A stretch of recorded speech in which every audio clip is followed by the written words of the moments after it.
Quelle était l'intention de Dieu en créant l'homme? Dieu lui-même nous le dit dans le premier chapitre de la Genèse. Dans ce passage, nous voyons que l'homme était une créature distincte. Avant cette création, Dieu a dit « Faisons l'homme à notre image, selon notre ressemblance, et qu'il domine sur les poissons de la mer, sur les oiseaux du ciel, sur le bétail, sur toute la terre, et sur tous les reptiles qui rampent sur la terre. » Dieu désirait un homme, il désirait un homme pour gouverner. Dieu voulait un homme qui soit semblable à lui. Cela démontre clairement que l'homme occupe une place unique dans la création. Seul parmi toutes les choses créées, l'homme fut créé à l'image de Dieu. L'homme que Dieu désirait était différent de toutes les autres créatures. Dieu voyait la satisfaction de son besoin par l'homme. Sa création avait besoin de quelqu'un pour la gouverner. Et pour cela, Dieu a choisi l'homme. Dieu voulait un homme pour gouverner. Il désirait un homme pour gouverner dans un domaine particulier sur la terre. La terre devait être la sphère de la domination de l'homme. Et Dieu dit, remplissez la terre et assujettissez-la et dominez sur la terre. Mais l'homme a péché et il est tombé sous la domination de Satan. Tout semblait alors être terminé.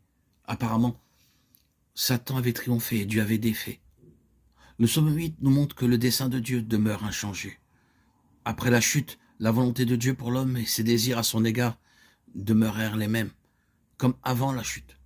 Malgré la chute de l'homme, le psalmiste a chanté ce cantique de louange, car il ne perdait pas de vue. Genèse 1, car Dieu n'avait pas oublié son intention première.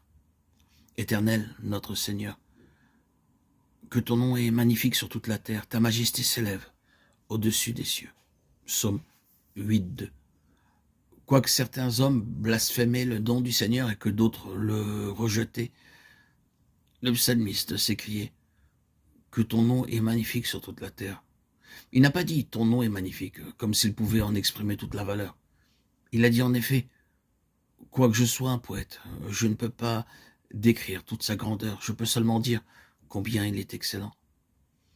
Il est non seulement indiciblement excellent, il en est ainsi sur toute la terre. Cela correspond à Genèse 1.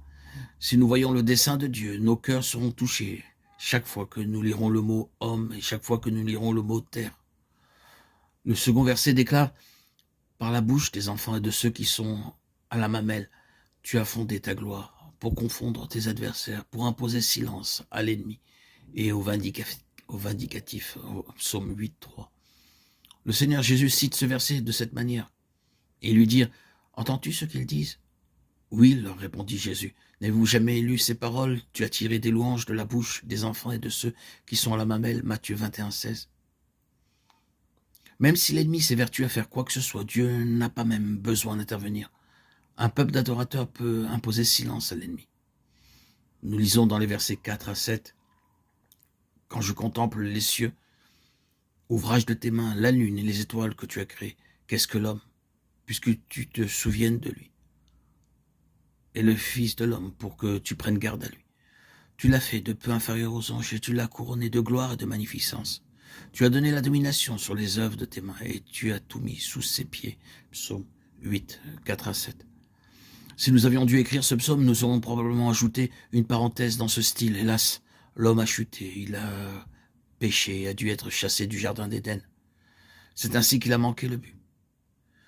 Mais grâce à Dieu, il n'y avait pas ce genre de pensée dans le cœur du psalmiste. C'est ainsi qu'il rappelle cette si vieille histoire en laissant de côté l'épisode de la Genèse 3. C'est la caractéristique particulière du psaume 8. Dans le dernier verset, nous lisons « Éternel, notre Seigneur, que ton nom est magnifique sur toute la terre ». Le psalmiste termine son cantique sans faire allusion à la chute de l'homme. Adam et Ève ont pu pécher, mais le péché d'Adam et d'Ève n'a pas pu annuler la volonté de Dieu. Le dessein de Dieu à l'égard de l'homme est demeuré inchangé. Oh, Dieu est éternellement le même. Sa marche ne peut pas être déviée. Il va résolument de l'avant.